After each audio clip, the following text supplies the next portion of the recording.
Welcome to Groove with Alex Marrero. I'm joined here today with a phenomenal trio from right here in Austin, Texas. They just won Best World Music Band in the Austin Chronicle Awards. Jack Montesinos, Joe Roddy, Nico Leofonte. They are the point. And welcome to Groove, my new podcast. Hey, what's up? Thank you for having us. So we were just catching up. You guys just came back from a little stint on the road. And so there's so much we could talk about. These episodes are always like, where do I start, right? So I'm going to do a little origin story. Let's do like the prequel. So you two, Jack and Joe, how do you guys meet? Well, we met in, actually, we were in the same kindergarten class, but we weren't friends really. But we met when we were in like 6th grade, right? And you're both Austinites? Yeah, we're both born and raised 6th grade. We went to Lamar Middle School. Yeah. Yeah, and we were in like some of the same classes together, and we just, I guess, kind of just started hanging out, bonded over like older music. We were both into like B3 trio stuff. I remember specifically it was Jimmy Smith, I think. Jimmy Smith, the organ player that we were like, oh, you like him too, you know? And then we just started. This was in middle school? Yeah, it was just in middle school. I wish I would have been that cool. I was listening to The Cure. That's pretty hip too, dude. I don't know. But, it was, just. Yeah, The Cure is hip as hell. I don't regret The Cure 1 second. So you guys bonded in middle school, and what instruments did you play at the time? You played trumpet, right? I played trumpet in the band, yeah, and I played piano at home. I played upright bass. So the bass is your first instrument. No, I only played bass. I did play guitar and bass. Both. I played guitar in the jazz band. Yeah, I played guitar, and then I also played bass in the jazz band. But you went to school, like you just graduated from music school, is that correct? Yeah. Can you tell me about that? I went to school for classical bass performance. Was this in Denton? It was in Fort Worth. Oh, in Fort Worth. Yeah, and I played an orchestra there and did my undergrad there. Wow. It was cool. Nice. I walked in with different goals or what I want to do with my life. Such as? How I walked out. Like I wanted to be an orchestra player when I went to college. Yeah. Oh, wow. So what flipped all of a sudden? I noticed that I wasn't able to express myself as well in the orchestra. It's more like playing your part. Yeah. Which I love doing, but I don't want to do that all the time. Yeah. So improvisation is cool, right? Yeah. Right on. So what's your musical training? I started playing piano when I was a kid. My grandma started taking me lessons, and just kind of, my dad's a musician, so that was pretty big in the house. And we just, kind of decided that it would be like smart if I went and did music in school. And so I was in the band in middle school and high school. And then when I graduated high school, I didn't really want to do music in school anymore. I didn't really like the way it was so like rigid and kind of like, you have to do this, you have to do this. Yeah, academia is its own thing. Yeah. It's and I didn't want that. I didn't want academia to like kind of take over the music. So I actually went to school for film for a little while, and went to ACC for a bit, which I really enjoyed my time there. It was awesome. And then I went up to UNT for about a year, and then just kind of we were playing a lot at the time. I was having to drive home pretty much every weekend, so I kind of just didn't go back the next semester. I was like, I'm sick of driving. Sick of driving, dude. I-35 sucks. Put a whole lot of miles on my car. Might as well stay here. Just right on. See what happens. So, Nico, you are a drummer, so we won't talk about you. We only talk about musicians, right? So, I've known you for a long time, but you are self-taught, right? You are a self-taught drummer. How did you land on the drums? I just because you're originally from France. Yeah, for starters. I don't know. It felt I had some piano lessons when I was 7, but I had a very bad teacher, and so even though I loved it, I couldn't do it because it was all reading, all exercises. There was no feeling, and probably like Jack, there was no sense of improvising, being yourself on the instrument. It was all I needed to be like something that I'm not, and so I quit. I think I was 14, pretty much, and my cousin took me to see a band, and it's kind of funny, you'll see, because it was a first band I saw live. It was a trio in my hometown, the most famous band we had at the time, and they were playing all kinds of music their own way. Like they played reggae, funk, whatever, you name it, and pretty much what we do. And the drummer, that guy, he was from North Africa, just like kind of mesmerized. He was smiling, he was having fun, you know. I could tell he was the anchor of the whole thing. I didn't know anything about music, but I could tell there was something about him that was kind of generating the movement in the room. He's carrying the weight, I guess, you know, and I came home and I bought a pair of sticks and I started hitting everything in the house. And after a while, my brother bought me a drum set. Very cool. And but I went to school, actually. I went to school a little bit. You know, there's a very famous school in Europe called, especially in France, it's called Dante Agostini.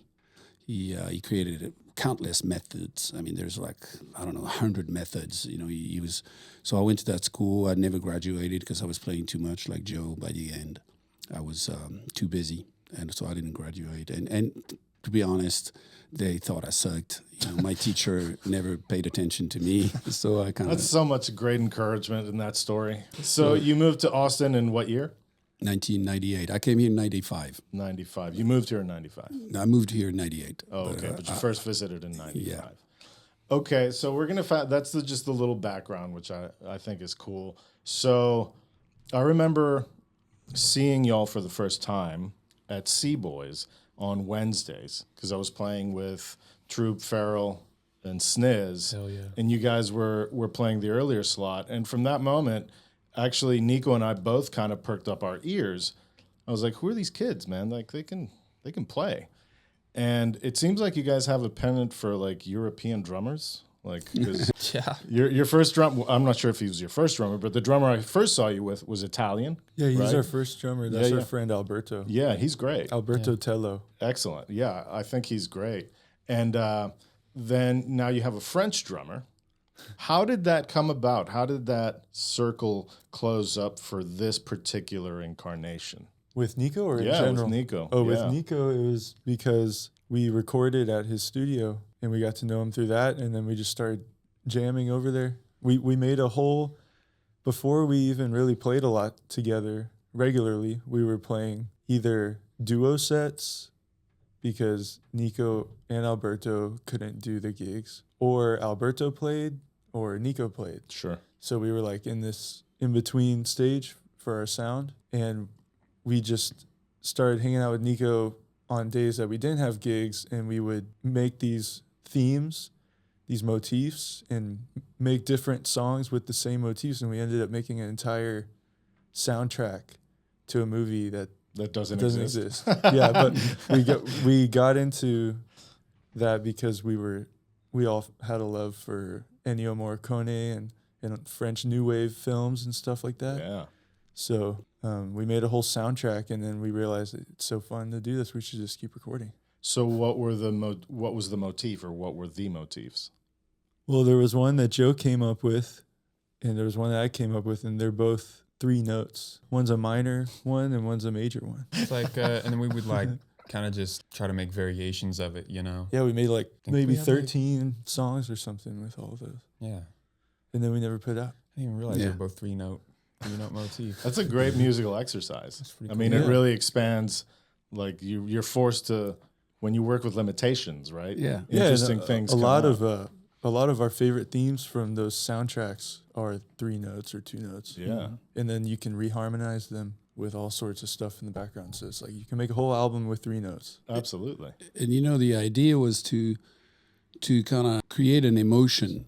So every tune is the same, but the emotion is different every time. So, you know, you can use the same theme, the same melody, the same chords, but that's the magic of harmony and melody against each other. You can create an feel. emotion. Feel, you know, so you do one, you create a question mark, you know, and then the other one is the exclamation point, you know, and it's the same theme, but you can do that with music. I don't know. I think that's probably the only thing that you can do that with. You know, you can vary as many times as you want, and they're gifted at that. They can feel something, and so sometimes we talked about an emotion, and boom, it became that. you know. So I love the chemistry that you guys have developed, because I've seen the progression of just seeing you play more often, and there's a really cool chemistry that happens between the three of you. And it's interesting that you say that you would just kind of work on these motifs and just you're basically just having conversations over a theme, right? Which is awesome. So is that kind of how the writing process works for y'all in general? I think yeah, in a way. I mean, You're looking at me like I'm each weird. each time we play like a song, especially when we're just jamming, most of our songs come from a jam that we just kind of throw, we just start playing a groove. Somebody brings a groove or somebody brings an idea. And then through the like conversation in the music, like while we're playing the music, people will bring their own ideas together and it will create like a bigger thing. And so, yeah, I would say like it's very collaborative. We all kind of have an idea or we all have a goal, but then that goal changes once we all put it together and it becomes something totally new. So, And we don't talk very much. I mean, I think I don't remember us talking about all these tunes. It's mainly since they know each other so well. It's like telepathic, between them. They just know each other so good.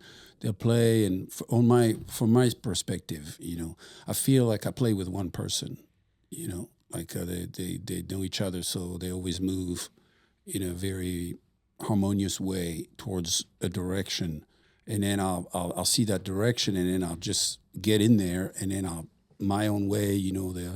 They'll listen, and we don't talk. It's just like we listen to each other, and it just goes someplace. And after a while, we played several times live. It happens, and then somebody will create a new window at one point, and then we'll get in that, and then we'll see a new perspective. And if we like it, it'll stay in there. We don't even talk. I don't remember talking after the show about these things. It just stays in there, and then the next time somebody will bring that hint of an idea back, and we jump in that window again.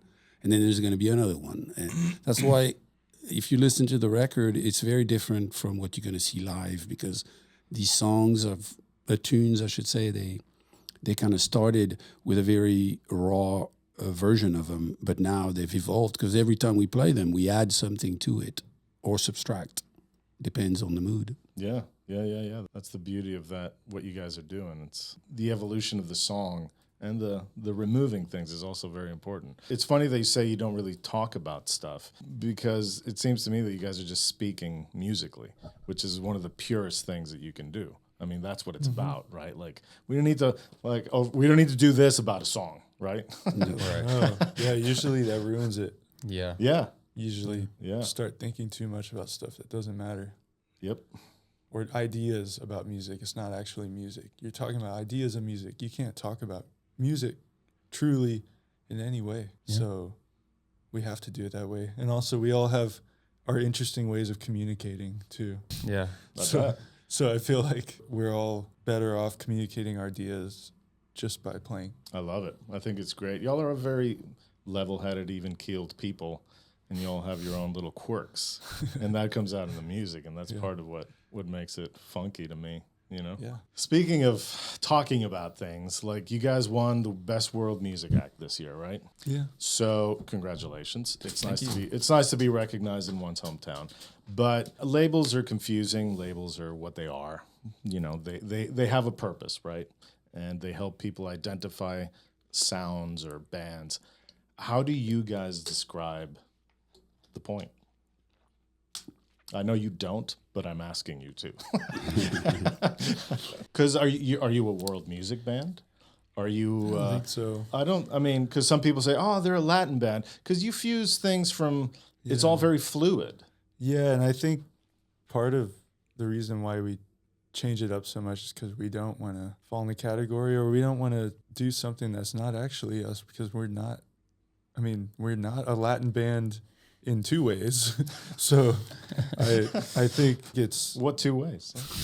Well, yeah, like we're very interested in all different cultures' music, but I don't think we have any interest in latching on to anything, especially since we don't go the deepest we can with each one. We like to take what we want and or use the aspects of the music that speak to us or that we feel natural playing. And also, I guess our music is very improvised, so it feels like some days we want to play a certain way, and then some other days we don't play that way. Mm-hmm.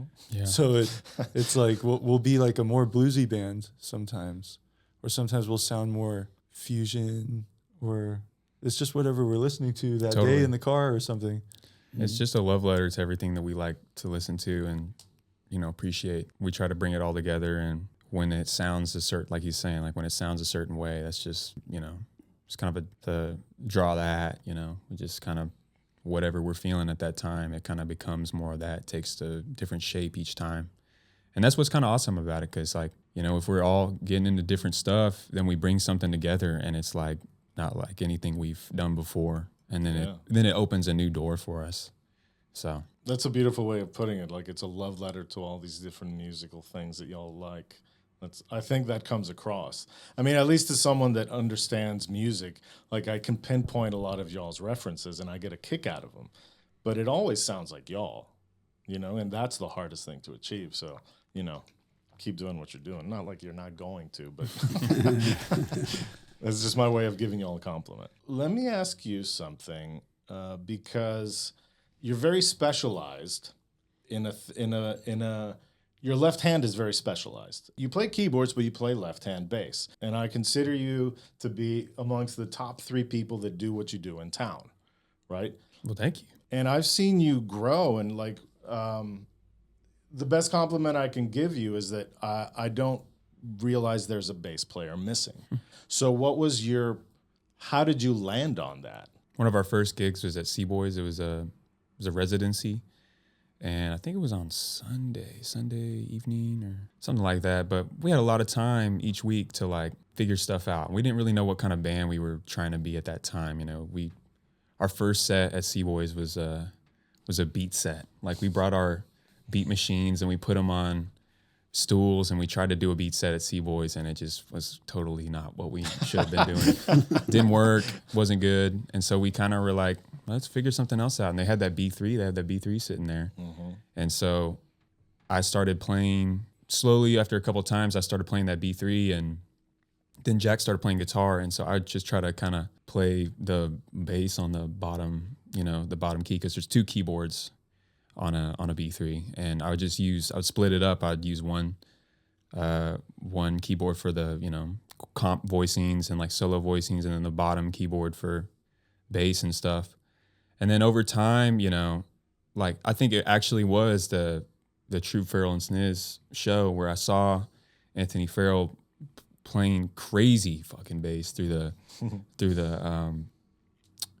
on that synth bass and like through a bass amp, and it was literally like, I couldn't tell. There's no bass player, but it's like that's him. And I remember like the next week I went and bought a micro Korg and like started trying to do it, and it totally opened me up too, because like the B3 is it's one sound going through one speaker, and so I could now have the bass set to a certain thing and like the keyboard at a certain volume, and it just worked out really well. And over time we just kept on playing, and I kept on trying to like figure out how noodle in on the left-hand bass and stuff. And there's a lot of a lot of bands that actually utilize that without you really knowing. Like I know another band that I really dig was this band from Canada called Motherload from the 70s.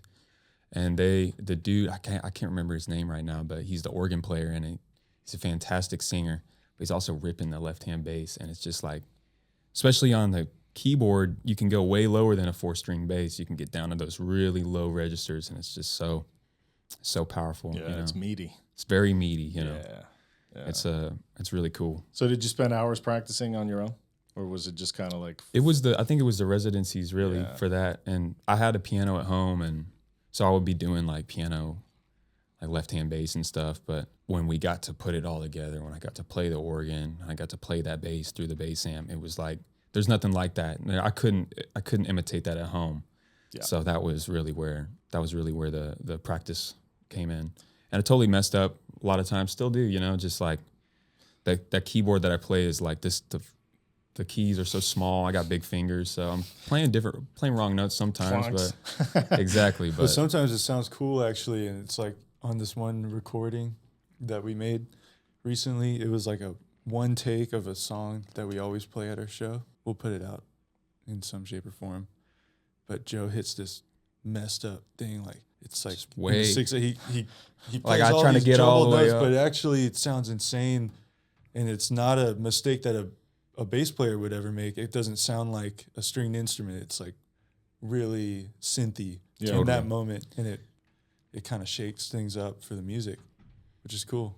I love that. Embracing mistakes. A lot of times people really get hung up on mistakes, but some of the best stuff comes out from mistakes. Exactly. For sure, Right? for sure. And while you said that, shout out to C-Boys and Steve Wertheimer and Yes, sir. Celeste Absolutely. for the spaces that they provide Austin musicians to do, just figure shit out. 100%. 100%. So, I mean, shout out to them. To kind of give them a nod because they're Absolutely. amazing. Yeah, and paying us pretty good, to survive. Yeah. Because he's always been taking care of everyone very, very well over the years. Very fair.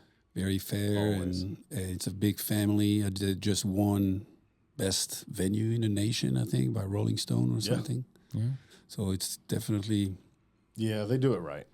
they do it right. For sure. They really do. So, Nico, you are the veteran in the group. You are also a studio owner, engineer on Nico Studios, and you have played with a lot of different people. So what has surprised you the most, or what has been interesting and different about working with Jack and Joe? First, really, when I saw them at C-Boys with Alberto Tello, it was so cool, to see them play together. I thought they had a sound, and that's when they came to the studio and they gave me the freedom to do my thing, whether that's the first record of The Point that it has Alberto on it. Yeah, just the connection between them was just palpable, That's what I really enjoyed. And they love the blues like I do, We all come from the blues. Like I spent most of my career in the blues, What do you mean career? Well, it's what you do, bro. yeah, I guess. But so the blues is the root of everything we do, And I think I kind of like. I'm gonna go back to what you asked us earlier about our music, what we do. We play the blues. Every music is the blues.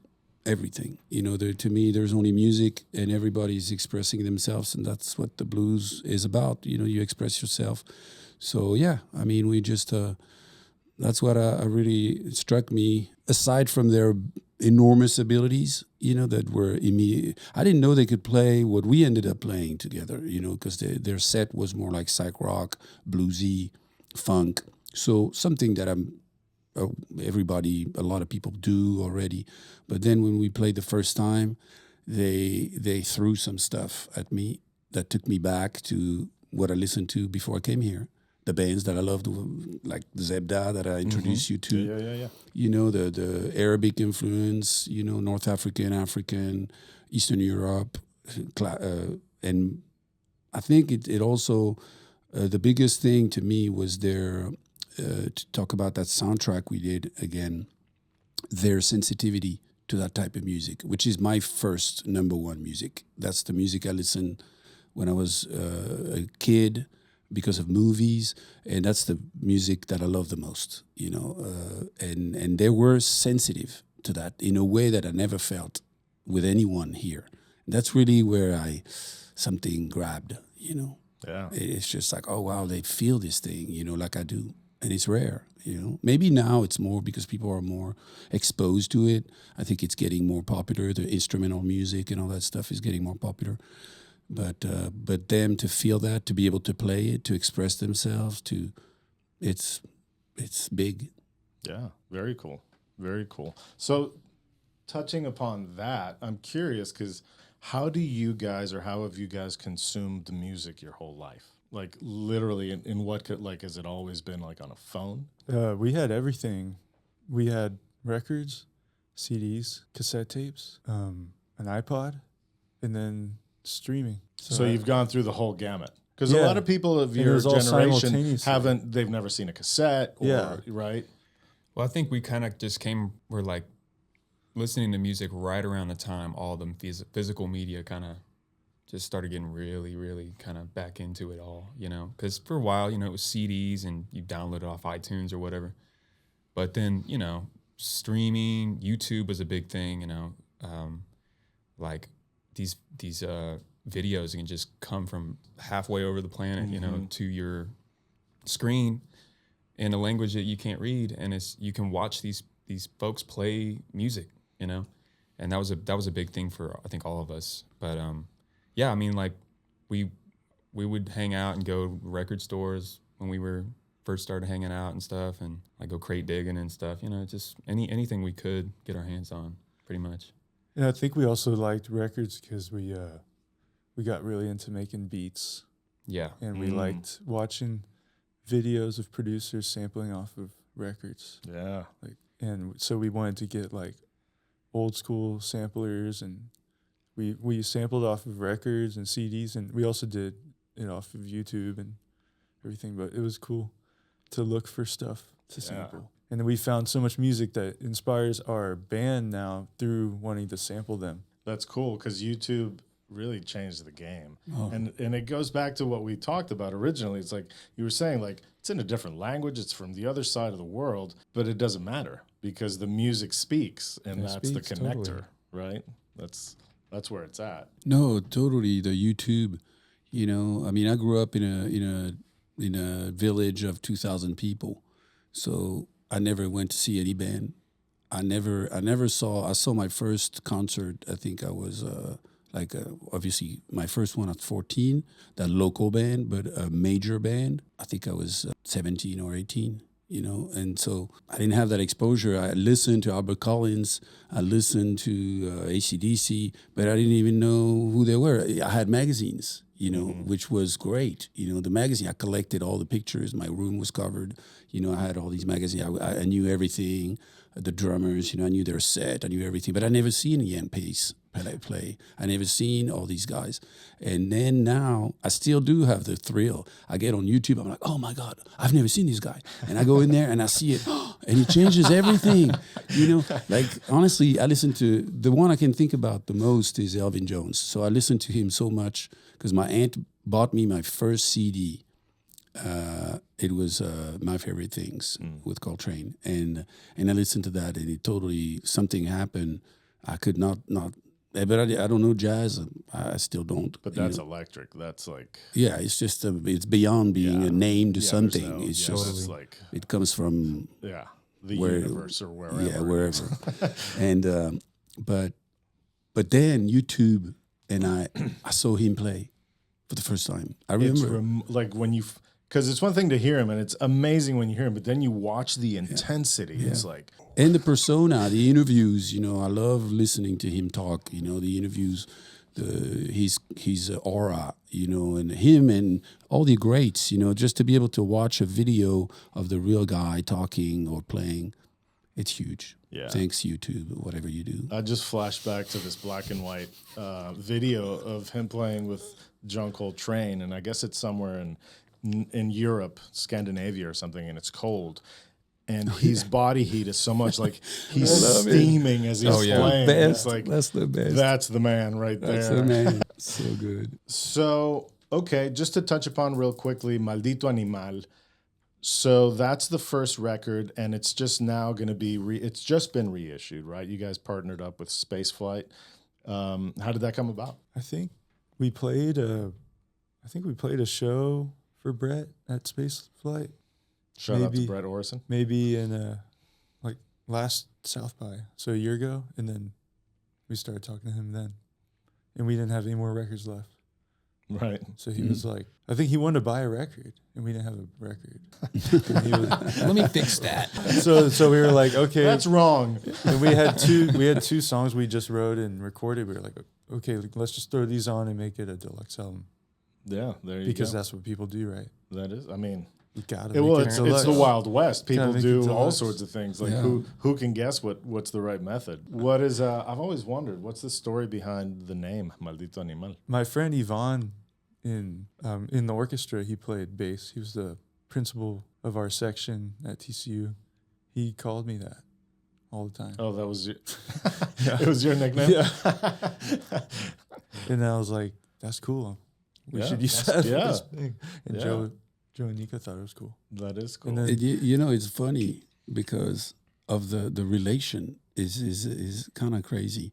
So they asked me to go to see my mule. You know, I have a mule. Yes, you have a mule. And, Nico has a mule. I have a mule, and you know they wanted to take pictures with her. So I was like, sure. So we got Elaine. How you say Elaine? This is how you say her name. Elena. Elena. Yeah, we had Elena to come and took some great pictures, and then they I can't remember which one of them told me, man, we should put her on the cover of the record. And I was like, okay, whatever. and then we got our friend Drew Sugar, you know, to draw the wonderful artwork, you know. And that's a picture. Actually, it's a picture of Toksha, which is her name, that I took in my backyard. And I gave it to him, and he did that wonderful drawing. But what I was going to say is this maldito animal, which means pretty much I have it in French, l'animal maudit, which is, how do you say it in English? like Maldito. damn animal. Damn animal. Damned animal. There Damn you go. animal. Well, that's very He's a much damn animal. that's very much what a mule is. Right. A mule Right. is portrayed as so wrongly, and so It's a it- mule. it's a mule. It's a cross. Shout out to between Grey Horse. and a Shout out to Grey Horse. Shout out Grey Horse. So you know the title is exactly what the animal is. You know, so I didn't even know that it was his nickname. That's funny. Jack, I mean, I want to talk a little bit about your guitar sensibility because this is a guitar town. And you have such a fluid style. You have a very interesting melodic sense. Like, what have you focused on, or what are the things that you have kind of honed in that you've kind of... I know you're taking from a lot of things, but what's been your process on the guitar, especially coming from being a bass player? How does that develop into the voice that you are... the guitar skin you're inhabiting at the moment, because I'm sure that will evolve and change too. Well, thank you. I like playing melodies the most. I like listening to beautiful melodies, and it always amazes me when I hear a new melody that's so classic and cool that I've never heard before. It's endless possibilities. Yep. And sometimes I like to try to just play guitar solos, try to write as many melodies on the spot instead of playing stuff. I got really sick of playing how I was playing for a while. I was kind of recycling my own ideas, and I wanted new outlets and new inspiration for my guitar, so I started listening to other instruments more than guitar.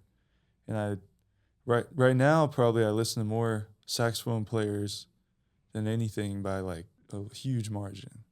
And then trumpet players, and I love Hawaiian lap steel, and anything that's not a guitar I love to listen to. Yeah. And I do like listening to guitar, but it's really like one of my least favorite sounding instruments in the world. So I try to make... It's a good thing you chose it. So yeah, good thing I chose it. Good thing it's... And you play it really loud. It's great. Good thing it's the easiest. There's guitar on the wall right here. It's awesome. Boss No, Cags. but I like to try to... Boss Cags. Fucking Boss Cags guitar. Gags, yeah. That's badass. Well, I like to try to make the guitar sound less like a guitar, because I hate guitar Yeah. music.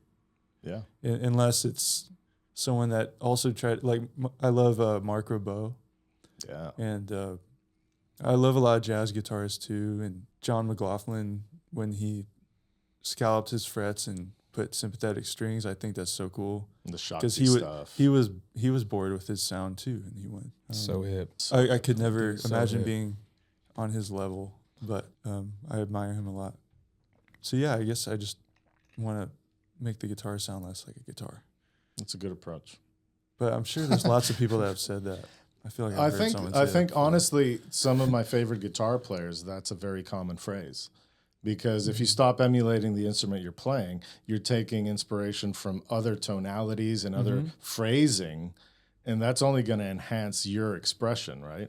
Like, yeah, and luckily guitar is an easy instrument to do that with. Mm-hmm. You can make it sound a million different ways. Absolutely. With all that crap. Yeah, but I'm glad you said that. Well, I'm not glad you said that, but it makes sense because you have a very strong melodic sense, and your melodies really just kind of stick in my head in the best possible way. Thanks. Not in that piercing, naggy, like, damn it. I think Not like that. I think one time I read that B.B. King wanted to solo like a horn player, and it made me want to listen to more horn players. And also he said he couldn't sing and play at the same time. So he was just singing through both instruments. Yeah, he was basically a horn player. Yeah. What has surprised y'all the most about the reaction, at least in Austin, to the band? I'll start with you, Nico. I'm not surprised. Okay. Forget about you. I'm not surprised. Yeah. I knew it right away. I knew it because it's just a natural evolution. You know, what we play right now is a mix of everything, and I think that's what people want to hear. You know, there's plenty. It's these days, I mean, it's just my personal feeling. You know, when I listen to something in a genre, I feel like it lost a lot of its. It's far from the root, so it lost a lot of its potency. You know, and every genre, if I listen to the radio, rarely I hear something unless it's older that has potency. You know, where it's like, oh yeah, man, there's really some grit in there. There's something, and I feel like it's diluted. Every genre is diluted, and the fact that when we started to mix all this stuff together, there's a freshness that comes out. You know, and I knew that freshness was going to find a public. Because music lovers, they are hungry every day, all day for fresh, you know, and so I'm not surprised, you know. And when we were in Florida last week, same thing. People come and they say, "Wow, what is this?" And we don't have to explain what it is. Just you felt it. Yeah, that's all that matters. Yeah, I think, you know, we bring joy to ourselves. You know, when we play together, we are having fun and we're smiling, laughing. Sometimes we're messing up, and it's always a great time, you know. And I think maybe people see that, and they see us having fun, and they pick up something from that, you know. I love shoegaze as much as the next person, but like so to see people like kind of getting up and just kind of moving around, even just like jumping and smiling, looking around, making, you know, being very aware of everything.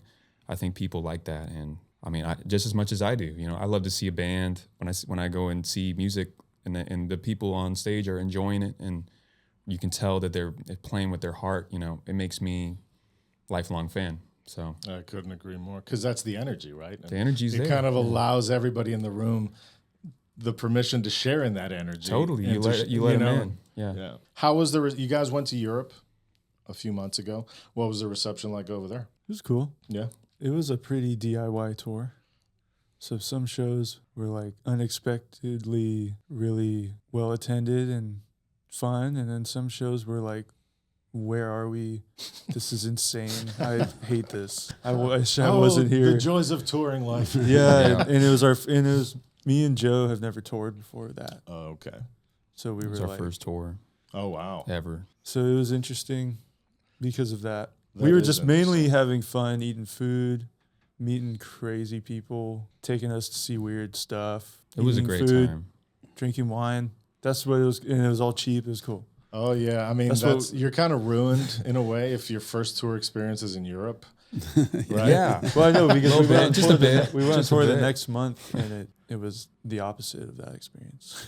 Here in the States. Yeah, driving through like Yeah. you know, on crazy on horrible cracked roads and eating horrible And having to pay and for spending way everything. more money. Spending way yeah. more money. It's Yeah, totally. Yeah, Europeans appreciate things differently, especially when you're a musician touring over there. I find a big distinction. Audiences and promoters. It's a whole other level of, it's just a different thing. yeah. It's just different. And it was very nice to meet like local people who housed us and fed us. It was really sweet that there was these random people in these places I've never heard of in my life that opened their doors to me Yeah. before like Cooked my for next door us, neighbor. you know? It's like, Yeah. yeah, exactly. Yeah. It was like, we'll never forget. Yeah. You know? It's beautiful to meet the people, I think. That's Those are the best part. coolest things about the road is, one, what happens to the music playing every night. totally. And the connections with just total strangers, right? Yeah, it's amazing. Yeah. There is magic to the road. Outside of music, what inspires you the most? I would say people inspire me the most. Like having a good interaction with someone inspires me a lot. And I think that's why we do everything, is because we want human interaction and we want to be loved. So like it's naturally the best feeling.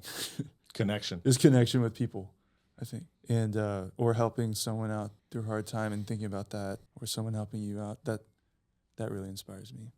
So you're a humanist at heart. I think so. I don't know. I don't know what I am. That sounds cool though. Joe, what about you?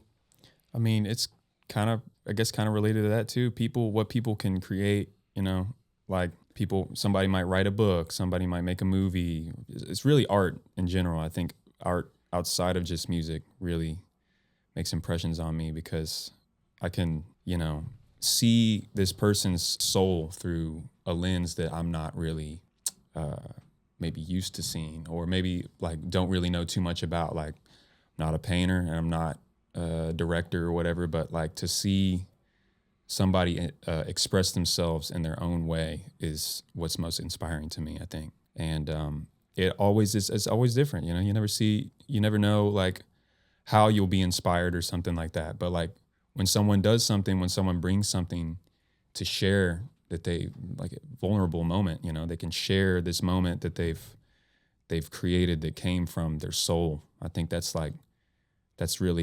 makes me want to do this even more, makes me want to find out different ways that I can convey how I feel and how we feel to people, Yeah. And that goes back to connection, because your reaction to that art is the relatability, because you process that and it does something for you that maybe you needed. Totally. Right? I mean, there's countless times you just like go and, you go see a movie and then you're like, damn, I want to go home and do this or do that. I feel like I felt like that since I was a kid, and I think it's a beautiful feeling. I agree. Nico, what inspires you outside of music and outside of your mule? I think obviously like them, people, interactions, but these days nature. Nature. See, yesterday I went to the ranch and I just didn't speak for 3 hours to nobody, but it spoke to me. The nature. Just I was walking, looking at the horses, the birds, whatever. And when we were on tour, we talked, I think at one point, about classical music, and I think that the reason why classical music is so potent to this day is because it was inspired by nature.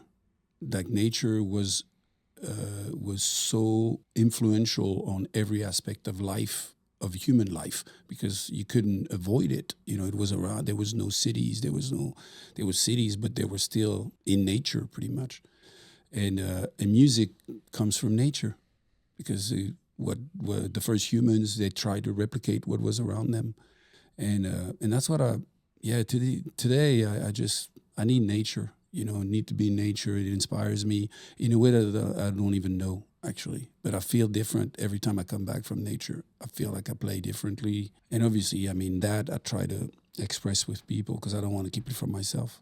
I want to give it to somebody else. That's another form of connection. It is. Yeah. Connecting with nature. Absolutely. So all of y'all play in other projects, as one has to do as a working musician. What do you think are the biggest challenges in being a musician in Austin, Texas in 2026? Ta-da! That's a big question. Yeah. I personally feel like the fact that a lot of people are in so many projects here, it stunts the growth of certain projects, because you always got to find more people to fill in. It's always hard to get like 3 or 4 people to just be there every time. Same people too. Like I know people have to get like call in. You're like, I got to get hired guns and stuff is a big thing here. So I know people that come here trying to start bands, like trying to get the same people every time. It's just hard to do that, Yeah, just the nature it's of it. way harder for people that move here. Yeah. Because if you're from here, you already got the connections. Right. Yeah. You met them at Wheatsville when you were a kid. Or in kindergarten. Or kindergarten.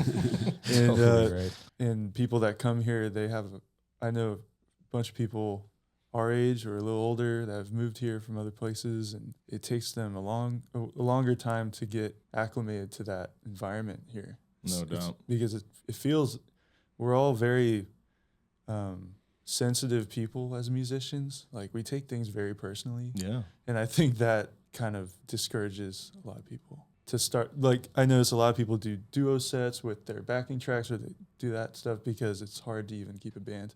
100%. Yeah. I mean, the trio, I mean, that's it. I mean, how many bands have we been in where, don't even talk to me about large bands. But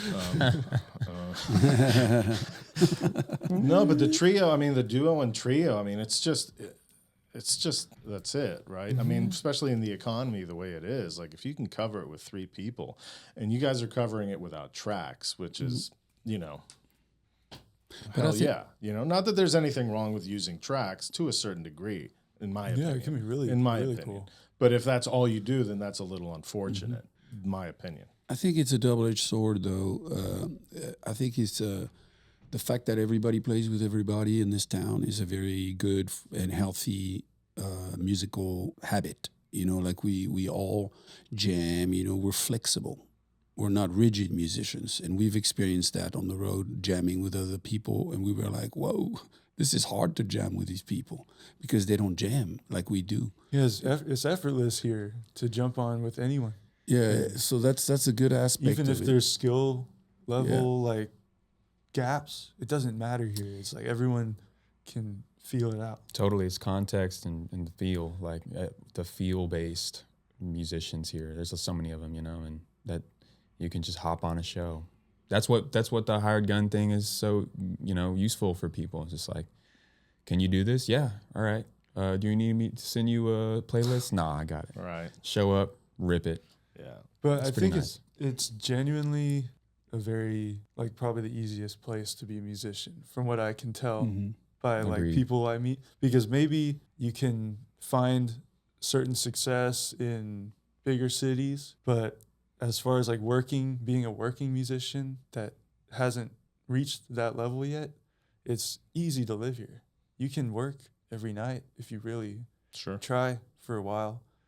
And I haven't heard of anywhere else in the country that's like that for so many different styles of music too. Because you can do that in New Orleans if you do a certain If you do, exactly. with a couple of genres. It's more Right. niche. It's more, a lot of Absolutely. places are niche, and you can do that as a jazz musician in New York or Chicago, or recording certain kinds of music in Nashville. But here you can do all that stuff, and you can jump in it earlier. Yeah. Then you don't have to wait for that big thing. And it is a live thing. Like there is a live music culture that I really pray isn't dying. No. You know? And I think that this is a theme that's happened in every other conversation I've had here thus far, which is the community here. It's really unique. Like we all know each other. People play with each other. And everybody's supportive. Like everybody wants to get better and be good and succeed, but nobody's out there, you know, trying to trip someone up. Oh, Or, Yeah. And if know?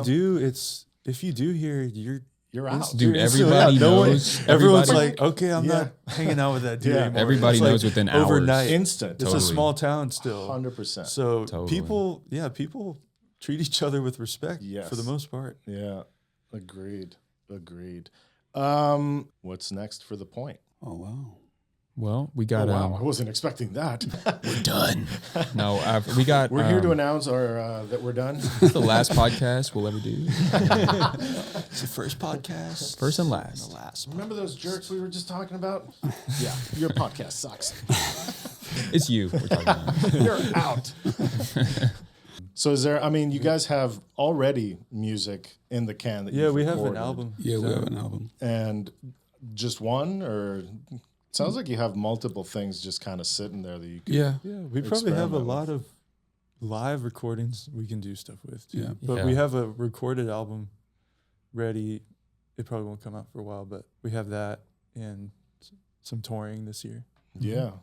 So there is a new album coming in the future, which is already done. Yeah. Cool. Just got to get an album cover and a name.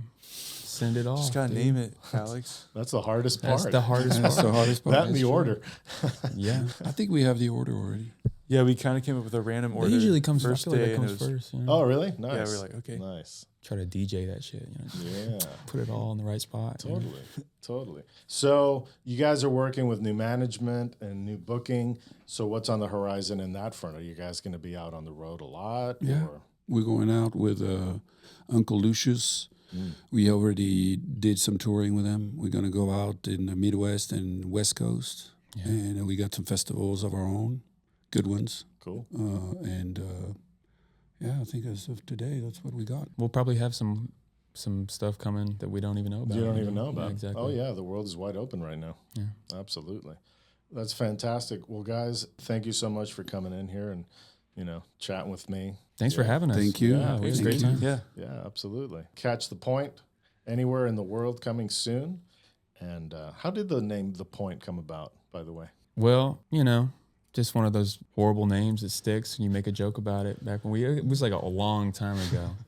But it was from the Harry Nilsson Yeah, yeah. album, Another one of those like boomer things that we bonded over back in middle school, Well, it's funny because band names, they just turn into cool band names. Most band Yeah. names are terrible. Yeah. Led Zeppelin, that's a terrible band name. But it's Led Zeppelin, so now it's like, oh, yeah, it's a badass Yeah. name. No, it's not. All right, guys. Well, thank you so much. I appreciate you. I love y'all. Thank you. Thank you, Alex. Love you too, man.